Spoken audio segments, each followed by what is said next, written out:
titulares para ver cómo resolvieron el misterio y seguiremos por primera vez el difícil trabajo policial que llevó a un criminal ante la justicia. 13 de abril de 2003. El cuerpo intacto de un bebé varón apareció en la costa de la bahía de San Francisco. El día siguiente, a 1,5 kilómetros más al sur, aparece la parte inferior del cuerpo y el tronco en avanzado estado de descomposición de una mujer con sujetador y pantalones de premamá. Es el cuerpo de una mujer adulta y en este momento se le está practicando la autopsia. Los cuerpos eran los de Laci Peterson y su hijo nonato, que llevaban 4 meses desaparecidos. Confirman los peores temores de un país que sigue el caso con suma atención. Era un misterio que había empezado 4 meses antes. Nochebuena de 2002. Modesto, California. 5:17 de la tarde. Scott Peterson llama a Sharon Rocha para decirle que su hija Laci ha desaparecido. Tenían que ir a cenar a casa de Sharon al cabo de un rato. Laci está embarazada de 8 meses y es muy responsable. No desaparecería sin más. Algo va mal. Laci era muy responsable, una persona muy comedida. Supe que algo iba mal. A las 5:47, el padrastro de Laci llama a la policía de Modesto para denunciar su desaparición. Normalmente las autoridades esperan entre 24 y 48 horas para iniciar la búsqueda. El jefe de policía de Modesto, Roy Wasden, explica por qué en este caso hicieron una excepción. Era una persona adulta desaparecida, embarazada de 8 meses. No había ninguna razón para que hubiera desaparecido. Ninguna. Uno de los factores importantes es el perfil de la víctima, especialmente en esas circunstancias particulares, a las puertas de Navidad, con planes y reuniones familiares, el embarazo, los preparativos para dar a luz. Todo eso nos decía que no se había largado por ahí a tomar drogas. La policía llega a casa de los Peterson y empieza a interrogar a Scott. Asegura que esa mañana Laci tenía pensado ir a pasear al perro a un parque de la zona y que él se fue a pescar a la bahía. Y entonces hace algo que sorprende a la policía. Sin que se lo pidan, les enseña el ticket del aparcamiento. ¿Ya se está buscando una coartada? El inspector Brocchini nos cuenta qué más les pareció sospechoso. No supo decir a los agentes que había ido a pescar. Al principio no sabían ni qué tipo de cebo utilizaba. Les dio mala espina. Tuvieron la sensación de que algo no cuadraba. Los investigadores no tardaron en sospechar del comportamiento de Scott. No se comportaba como se comportaría un marido si desapareciera su mujer embarazada. Los primeros agentes tuvieron una sensación rara y se lo comentaron al sargento. Él avisó al oficial de guardia y este al inspector. Me llamaron en Nochebuena. Me pusieron al día.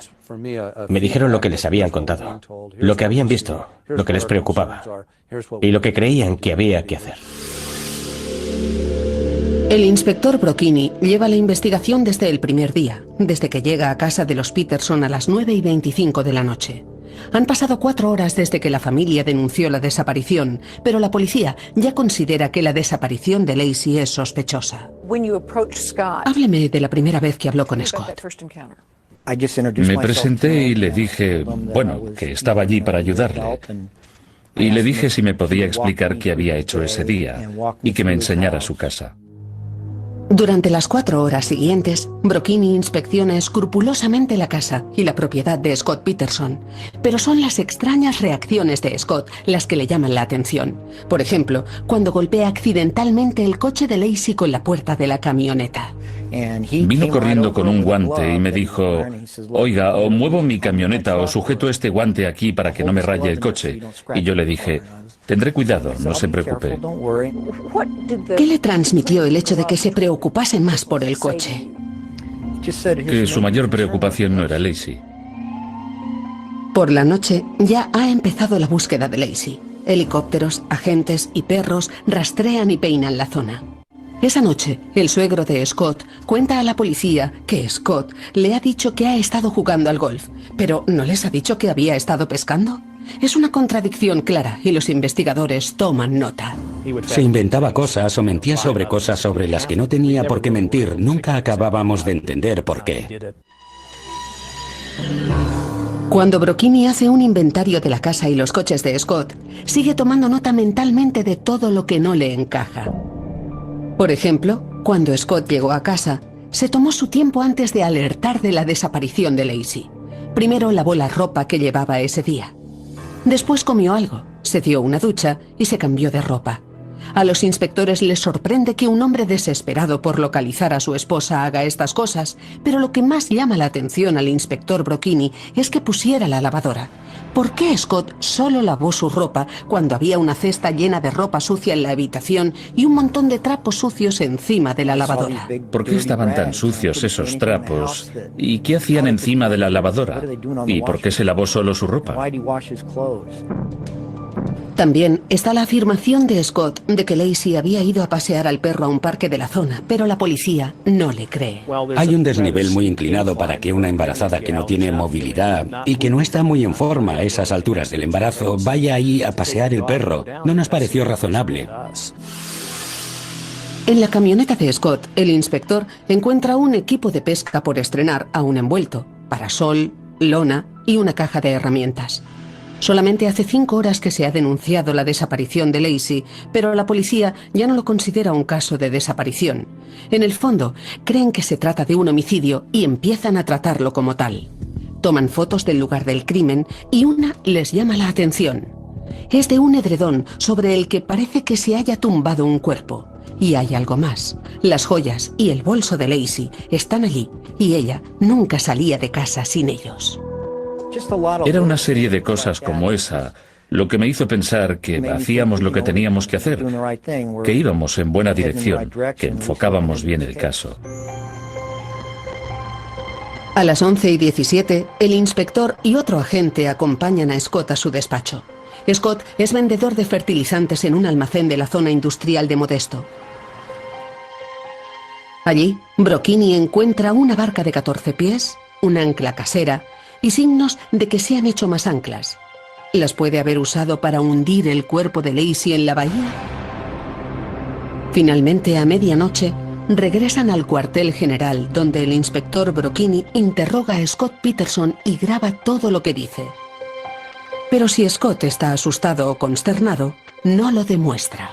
Recuerdo que le pedí que se sentara. Entré en la sala de observación para poner en marcha la grabadora y le pude ver.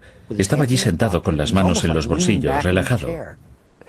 Usted estuvo tomando notas sobre su comportamiento durante el interrogatorio. Con su experiencia, ese lenguaje corporal, ese comportamiento, le dirían muchas cosas, ¿no? Lo que me decía era que tenía que hacerle más preguntas y que debía llamar a más inspectores. Resultaba sospechoso. No ha ido a comprar y no ha regresado. A Lacey le ha pasado algo malo. Eso me decía mi instinto. La historia aún no ha salido a la luz, pero pocas horas después de iniciar la investigación, Scott Peterson ya está bajo la mirada de la policía.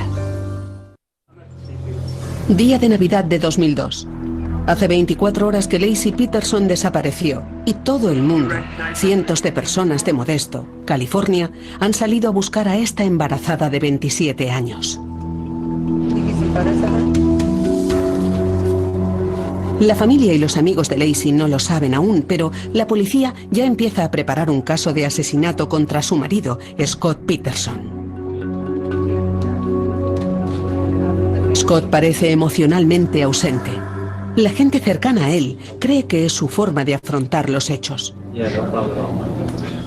Sus padres tienen una explicación. Mostraba emociones, pero solo lloraba cuando estaba solo. Se esforzaba en encontrarla, intentaba animarnos, porque también nos estábamos desmoronando. Así que intentó ser valiente por nosotros. ¿Le dijo alguna vez eso de yo no lo hice, no podría hacerlo, quería a mi mujer? No, eso nunca me lo dijo. Pero si me hubiera pasado a mí, si hubiera desaparecido mi marido, yo estaría llorando desconsoladamente. La hermanastra de Scott, Ann Bird, nunca se creyó que hubiera ido a pescar sabiendo todo lo que Lacey le habría hecho hacer en un día de fiesta. Cuando me dijeron que Scott se había ido a pescar, pensé, imposible, tendría una lista kilométrica de cosas que hacer.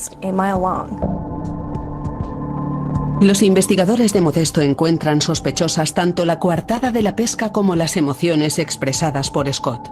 Pero eso no es todo. El inspector Allen Brocchini no lo ha admitido jamás en público, pero se queda de piedra cuando Scott le hace una extraña pregunta. ¿Pueden venir unos psicólogos para la familia de Lacey? No había pasado ni un día desde la desaparición. Le dije, Scott, es Navidad, no creo que pueda conseguirte a nadie. Y si encontramos a Lacey, ya no hará falta nadie. Me respondió que iban a necesitar a alguien. Por lo menos a Sharon. Era como si ya supiera que no íbamos a encontrar a Lacey.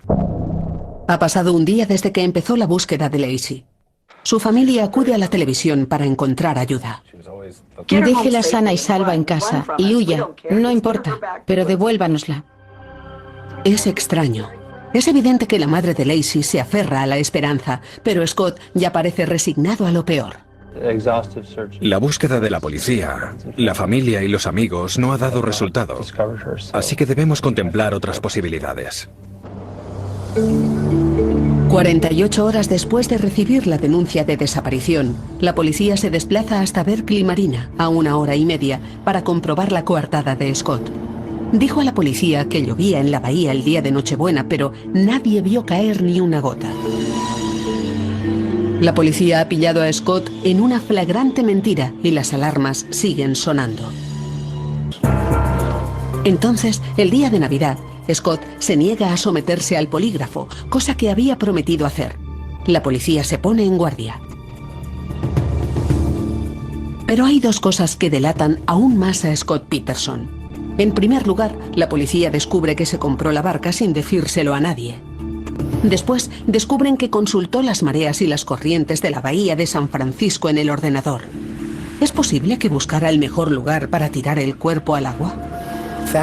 Que consultara las mareas de la bahía antes de que Lacey desapareciera, el día que compró la barca, era otra pieza del puzzle. Cuando la policía ejecuta la orden de registro, ven que Scott ha movido algunas cosas de sitio en los días que Lacey lleva desaparecida. En el almacén ven que el ancla hecha a mano sigue allí. Pero hay otra cosa que resulta incriminatoria: unas pinzas con un cabello negro enganchado. La policía se da cuenta de que tienen algo que necesitaban desesperadamente: una potencial prueba forense contra Scott. Estábamos todos sentados pensando, ¿qué vamos a hacer? Necesitamos algo. Y entonces vimos la foto de ese cabello, y no parecía una transferencia, estaba en las pinzas. El jefe de policía nos ha dicho que este caso es prioritario. Durante los primeros días, la familia de Lacey es el centro de atención y busca algo que les ayude a encontrarla. Es una mujer embarazada. Tiene que cuidar a su hijo. El 27 de diciembre dan una conferencia y suplican a su captor que la deje regresar sana y salva. Quien quiera que la tenga, por favor, déjela ir. Devuélvanosla. La queremos mucho. Queremos que vuelva. Por favor, denos. Déjela volver. Mientras, de cara al público, la policía sigue buscando a Lacey.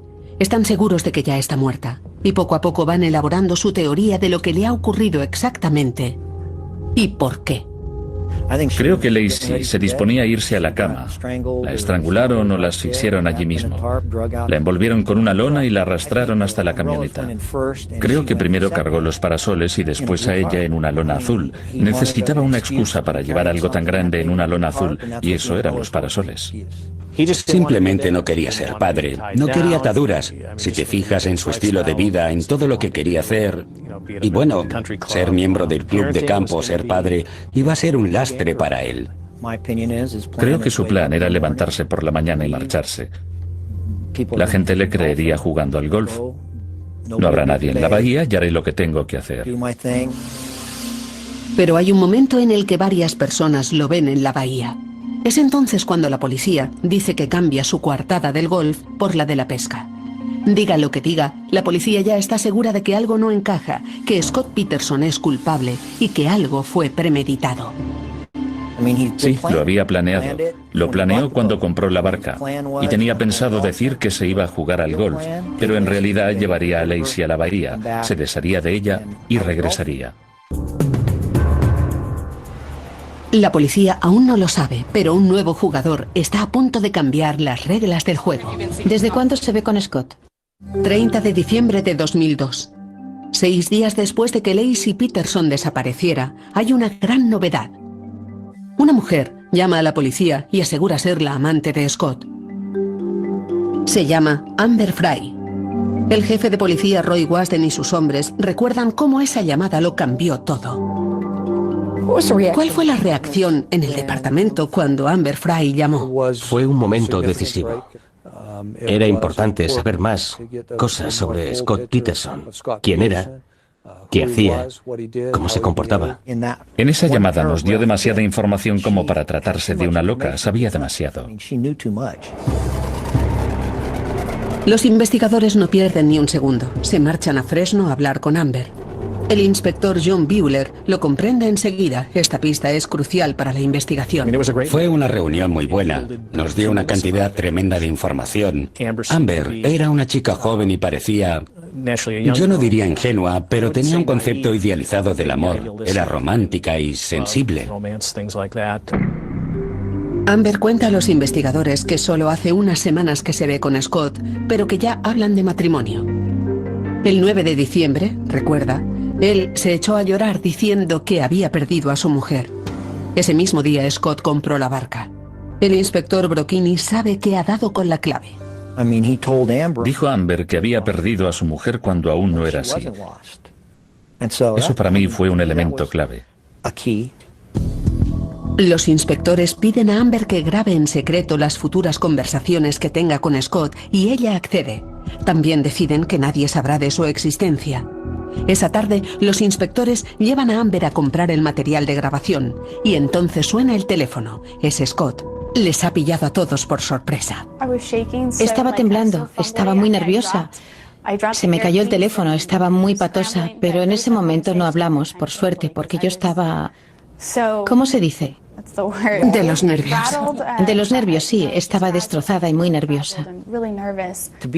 Estábamos en la tienda comprando el material para su teléfono. Salimos y le suena el teléfono. Y era él. Podía ver el número que le llamaba. Me sé su número de memoria. Scott llama a Amber a menudo y no tiene ni idea de que lo está grabando todo. En sus llamadas miente una y otra vez y a veces se inventa historias increíbles. La noche de fin de año, Scott está en Modesto, en una vigilia por su mujer desaparecida, pero llama a Amber y le cuenta que está en París. Hola. Amber, hola. Feliz año. Feliz año. Quería llamarte. Gracias. Estoy cerca de la Torre Eiffel celebrando el nuevo año. Es increíble, menudo gentío. ¿Hay mucha gente? Amber, ¿me oyes? No te oigo bien, pero te llamaré luego. Vale, hablaremos luego. Amber, te echo de menos. Al día siguiente la foto de la vigilia aparece en portada.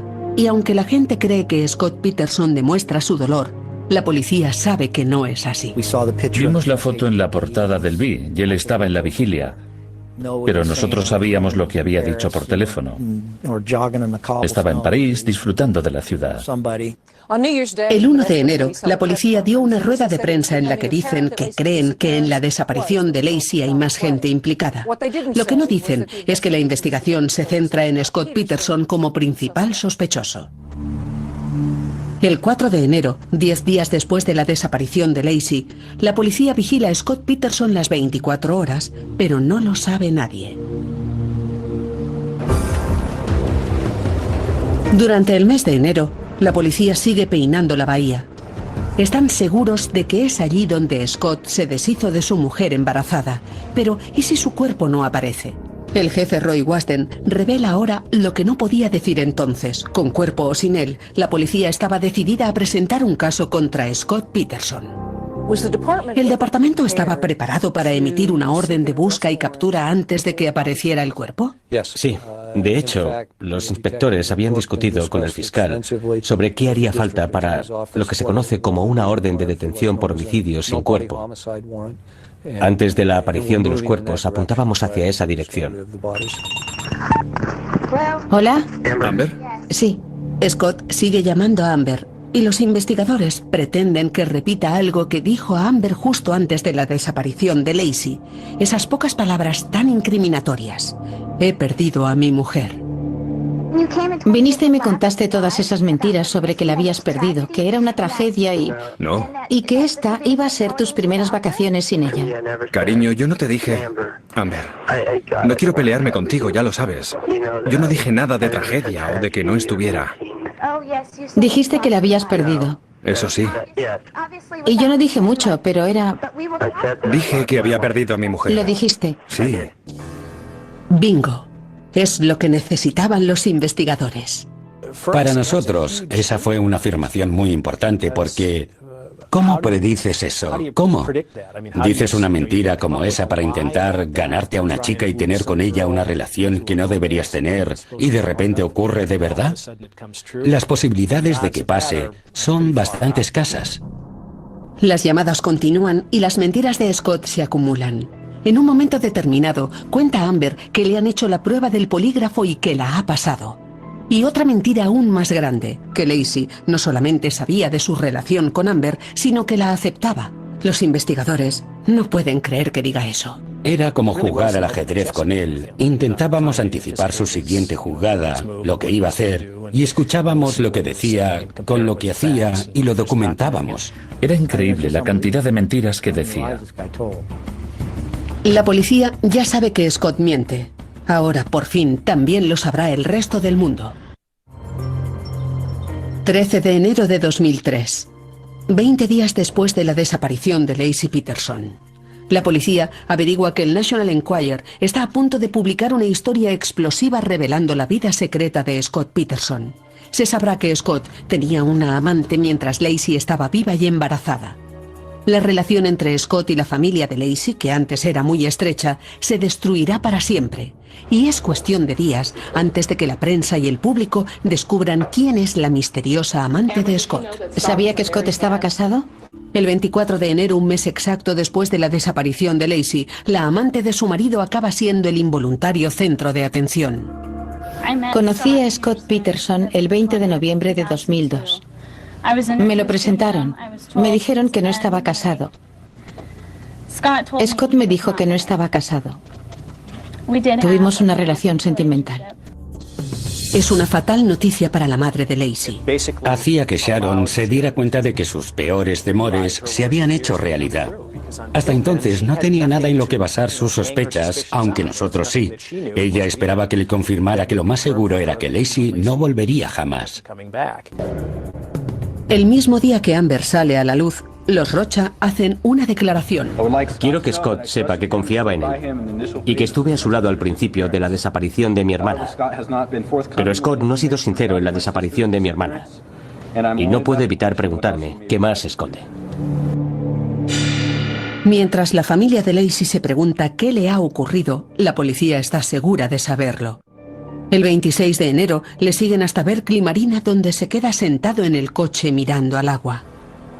Es por lo menos la quinta vez que va a ese lugar. ¿Y todos esos viajes a Berkeley Marina? No se quedaba mucho rato. No se sentaba a observar a los submarinistas. ¿Qué cree que hacía? Vete a saber. Es muy distinto a nosotros. Por saber cómo íbamos, por dónde buscábamos, si estábamos cerca de donde la tiró al mar. Quizá para tranquilizarse. Si se quedaba el suficiente rato y veía que no nos acercábamos a donde estaba ella, no tenía ningún motivo para quedarse más. Me voy a casa. Es el único sentido que le encuentro. Pero el interés de la prensa en el caso ha crecido demasiado y Scott ya no puede hacer caso omiso. Ahora que su infidelidad es del dominio público, decide aparecer en la televisión nacional. Todos los que nos ven desde casa quieren que conteste la misma pregunta. ¿Asesinó a su mujer? No, no fui yo. Y no tuve absolutamente nada que ver con su desaparición. 28 de enero de 2003. Hace más de un mes que Lacey desapareció.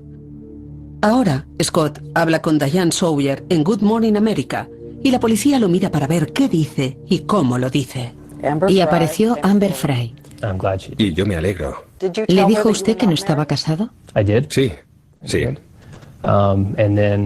Y luego, cuando Lacey desapareció, la llamé y... La verdad, no fue algo inmediato. Pasaron un par de días después de la desaparición de Lacey. Entonces la llamé y le dije la verdad. ¿La verdad? Que estaba casado, que Lacey había desaparecido. Antes ella no sabía nada. Pero Amber había dicho a la policía que supo que Scott estaba casado por las noticias, no por Scott. Fue bastante fuerte verle, oír sus palabras, sus mentiras. ¿Cuánto cree que perjudicaron a Scott sus propias palabras? Yo creo que mucho. En serio. Creo que ayudaron a perfilar un retrato de Scott Peterson que dejaron muy claro quién era en realidad. Esta mañana he paseado al perro por el parque al que ella iba. Era como nuestro rato.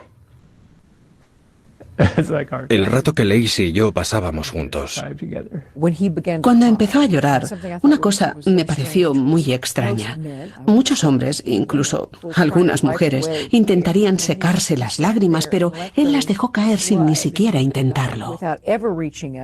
Eso encaja con lo que sospechábamos de él desde el principio. Lo que quería era que la gente viera esas lágrimas. Imagino que le costaría un poco conseguir llorar.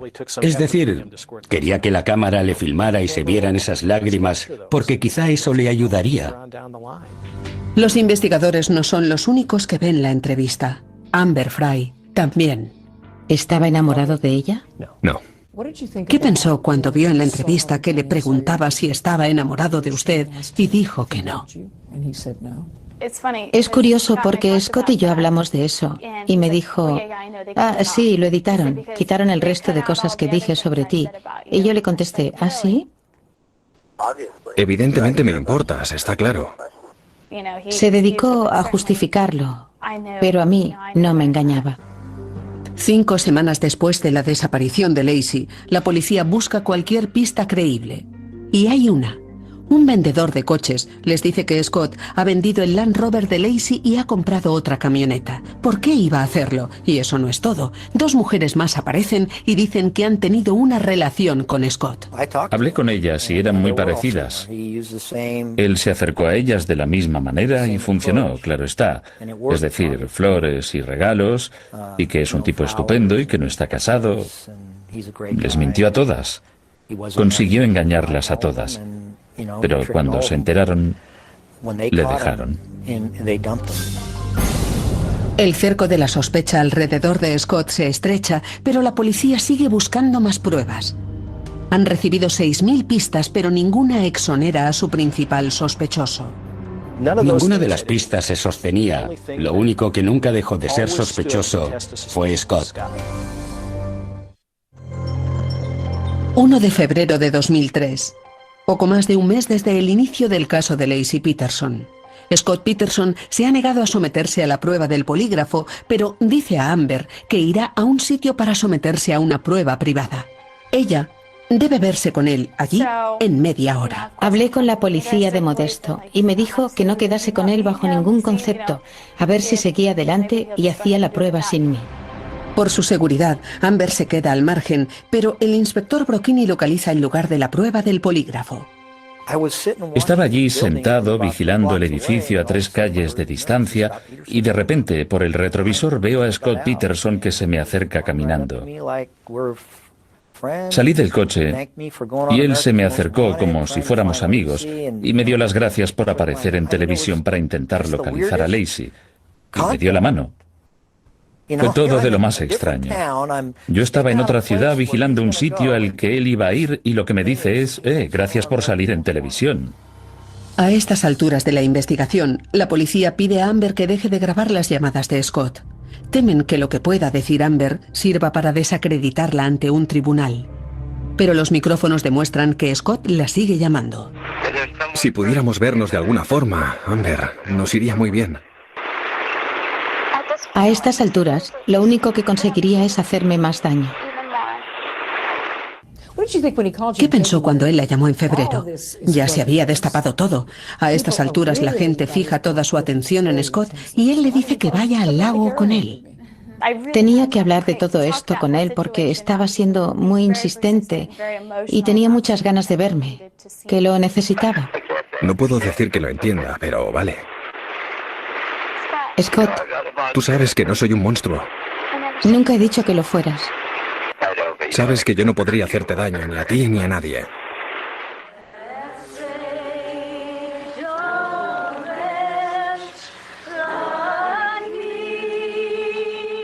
El 10 de febrero era el día en que Lacey salía de cuentas. Esa noche amigos y familiares celebran una vigilia por ella y la policía acusa la notable ausencia de Scott. Pero también es el cumpleaños de Amber y Scott se pone en contacto con ella. Háblame de su furtiva aparición de cumpleaños. Vale, Háblame de eso. dejó un paquete escondido en un arbusto y me dijo dónde era, al lado de una farola. Era un CD, Escápate conmigo.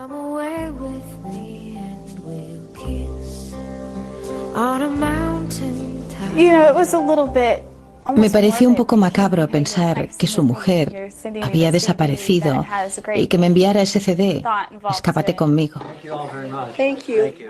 Un mes y medio tras la desaparición de Lacey, la familia de Scott es la única que le defiende. 3 días después de la vigilia, celebran una conferencia para apoyarle. Scott está buscando a Lacey. Es su único objetivo y lo está haciendo desde el primer día. Los investigadores notan que Scott no está presente en la conferencia. Pero el 18 de febrero está ocupado en casa cuando llega la policía con una segunda orden de registro. Cuando llegaron a casa de Peterson, tengo entendido que la policía llamó a la puerta y él estaba al teléfono intentando cancelar unos canales porno. ¿Qué le pareció? Para mí, que fuera tan frío y capaz de cambiar el chip y distanciarse de la tragedia y que tuviera que encargar porno desde casa, solo es una prueba más de que no estaba preocupado por Lacey. No quería tener nada que ver con ella. No la quería en su vida. Había hecho claramente borrón y cuenta nueva. A las 8 semanas, el público sigue conmocionado por la historia de Lacey y siguen llegando llamadas al departamento de policía. A finales de febrero, los investigadores han recibido más de 8.000 pistas, hasta que llega una buena. A principios de marzo, las pruebas forenses demuestran lo que la policía ha pensado siempre. El cabello encontrado en las pinzas de la barca de Scott coincide con un cabello del cepillo de Lacey. Era la pieza que faltaba. El 5 de marzo, la policía clasifica oficialmente el caso como homicidio. A medida que la investigación ha avanzado, hemos llegado a la conclusión de que Lacey Peterson ha sido asesinada. Pero la policía aún tiene un gran problema. Tienen que demostrar un homicidio sin un cuerpo. Deberán seguir trabajando con las pruebas circunstanciales. ¿Y su único sospechoso? Scott Peterson. A estas alturas, incluso algunos de sus parientes se vuelven en su contra. Las cosas no encajaban de ninguna manera. Y mi marido no dejaba de decir, tiene que ser culpable, su comportamiento no es normal. El 13 de abril se produce un terrible hallazgo en la costa norte de la bahía de San Francisco. Es el cuerpo de un bebé no nato. Al día siguiente, 1,5 kilómetros más al sur, otro cuerpo llega a la costa. Después de casi 4 meses trabajando en un caso sin cuerpos, la policía tiene lo que necesita para incriminar a Scott Peterson. Cuando aparecieron los cuerpos, no me quedó ninguna duda. Teníamos al asesino. 13 de abril de 2003. El maltrecho cuerpo de un bebé aparece en la costa norte de la bahía de San Francisco. Al día siguiente, se encuentran los restos de un segundo cuerpo, 1,5 kilómetros más al sur. Tenemos un cuerpo en avanzado estado de descomposición. Parece ser que lleva ya algún tiempo en el agua. Puesto que hemos llamado a la policía de Modesto, imaginarán que no descartamos que se trate de una mujer. Los investigadores creen que son los cuerpos de Lacey y Connor Peterson, desaparecidos hace 4 meses, pero tienen que estar seguros.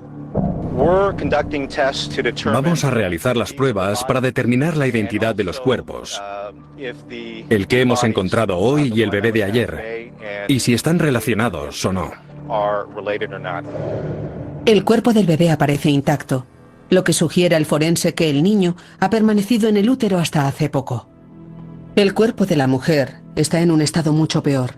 Le faltan la cabeza y las extremidades, así que la identificación se hace muy difícil, pero lleva un sujetador de embarazada, otra cosa que indica que podría tratarse de Lacey.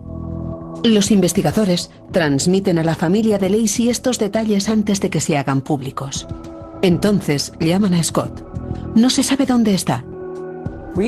¿Les preocupaba que huyera? Cuando apareció el primer cuerpo, avisé al Departamento de Justicia para que le buscaran, porque habíamos puesto un rastreador en su camioneta y sabíamos que estaba en la zona de San Diego. El Departamento de Justicia actuó y localizó la camioneta, y la conducía otra persona, así que temí que fuera a huir. La mañana del miércoles 16 de abril, el inspector Brocchini localiza a Scott Peterson gracias a que le habían pinchado el móvil. Scott se alojaba en San Diego, en una casa que era de los padres de su hermanastra Ann Beard. Era mejor que cualquier camello al que hubiera perseguido durante mi carrera. Ese hombre era muy bueno esquivándonos. No había manera de seguirle. Todos los días los buzos inspeccionan las agitadas aguas de la bahía en busca de más partes del cuerpo o material que se utilizara para librarse del mismo.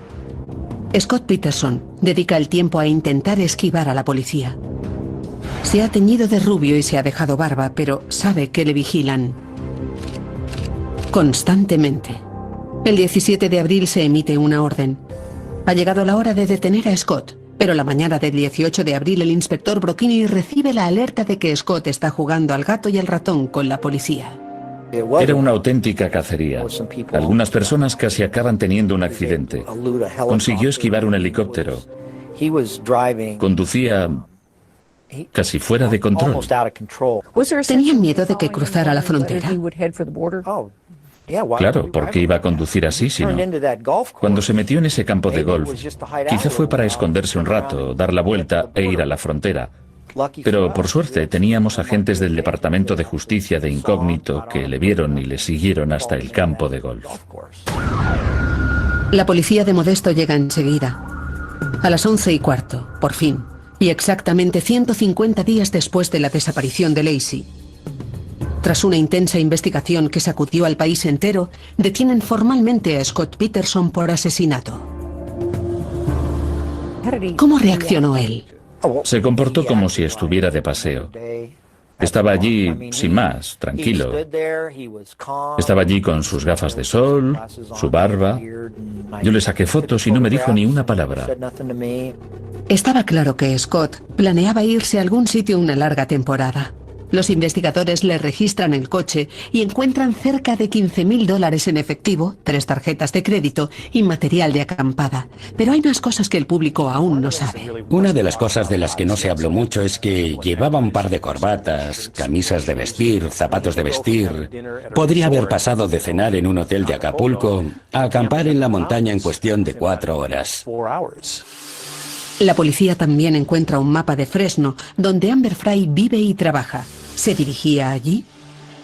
Con todo lo que sabe ahora, ¿cree que habría sido capaz de matarla?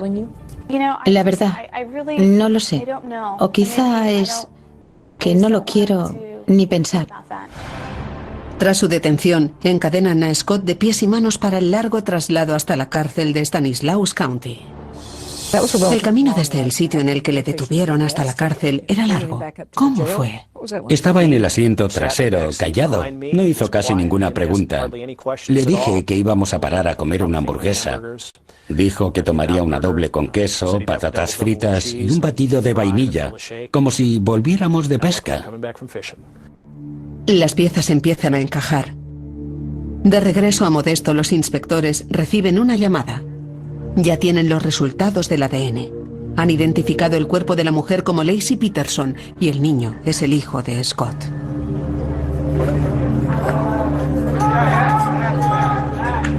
La ley exige que se notifique al pariente más cercano e irónicamente ese es Scott Peterson, que está esposado en el coche de policía acusado de su asesinato.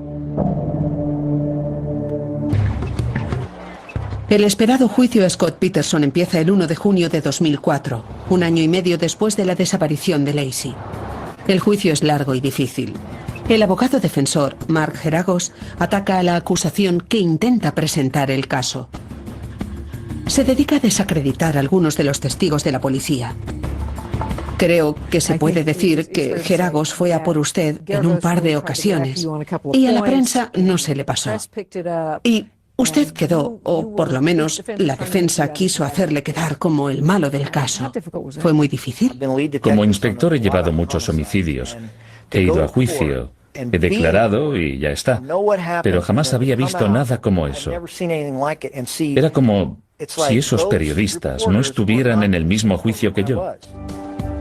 A veces resulta difícil, pero al final los inspectores consiguen unir las piezas del puzzle circunstancial del jurado.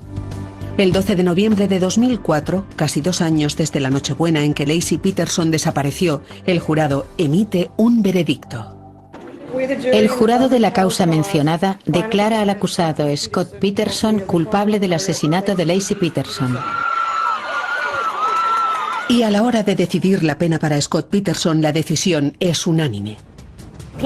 Scott Peterson ha sido sentenciado a muerte por el doble asesinato de su mujer y su hijo nonato, Connor.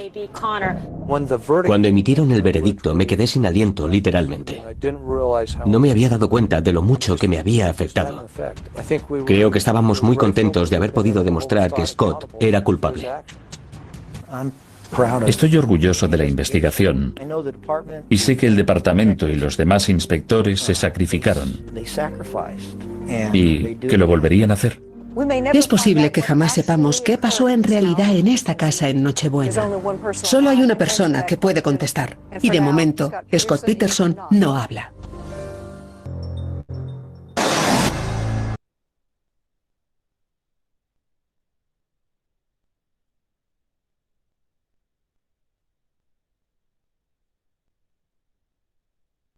Profe, está hablando con el micrófono apagado. Muchísimas gracias, qué pena de la emoción. Pero bueno, muchachos, como pudimos ver en este capítulo de esta serie, realmente hay situaciones que a no ser por la ciencia no hubiesen podido ser resueltas. En este caso en particular, no sé si lograron seguir toda el desarrollo de la trama del contenido de este capítulo.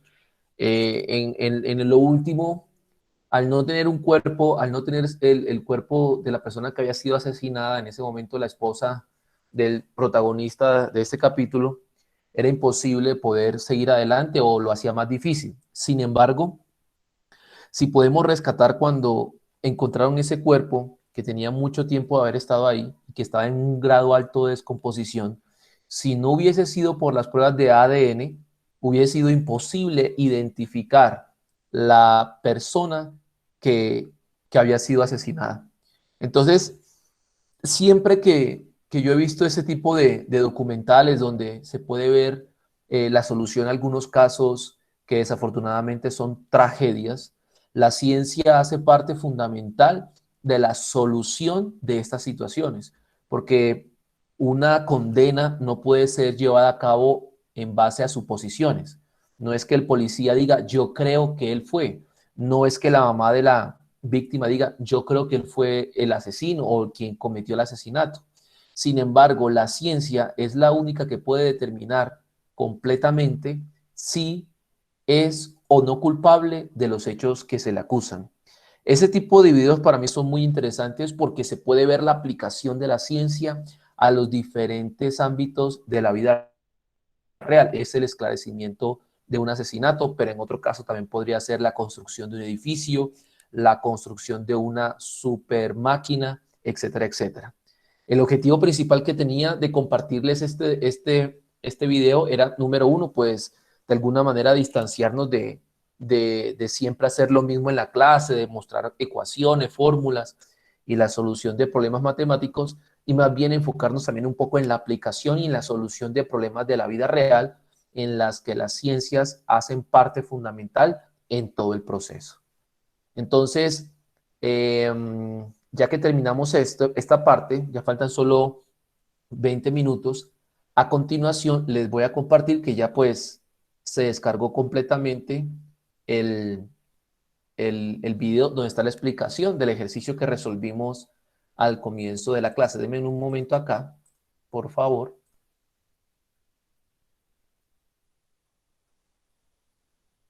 Aquí está. Copiar.